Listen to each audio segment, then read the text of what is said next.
Les petits détails des plus grands films, bienvenue dans Aviez-vous remarqué?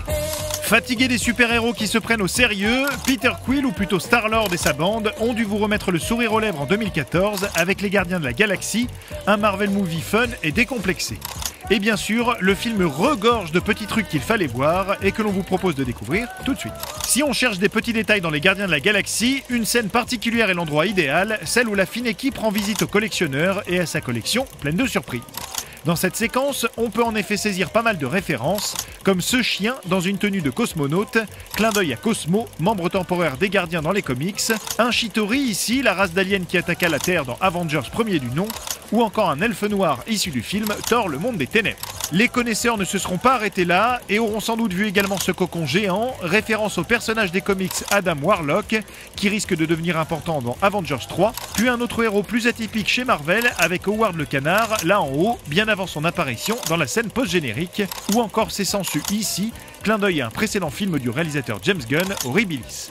Certains pourraient également arguer que là se trouve l'un des géants de glace de Thor, ou encore que la combinaison que l'on discerne tout au fond ici est celle orangée des astronautes américains. On vous laisse juger. Mais ce n'est pas tout pour les fans de Marvel, qui auront également noté dans le reste du film que la maman de Peter demandait déjà un autographe à Captain America, là, ou qu'ici le super-héros Captain Marvel pouvait être deviné dans cet hologramme. Niveau caméo, l'indéboulonnable Stan Lee est quant à lui visible ici sur Xandar, en train de draguer une jeune femme, mais ce n'est pas le seul à s'offrir une petite visite.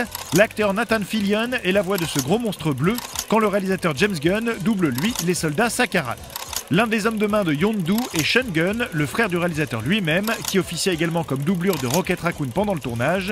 Et aviez-vous remarqué ce chien en hologramme au début du film? C'est celui du réalisateur, répondant au doux nom de Dr. Von Spears. Et pour l'anecdote, saviez-vous enfin que le personnage de Rocket Raccoon était bel et bien basé sur un authentique animal, un raton laveur tout mignon du nom d'Oreo?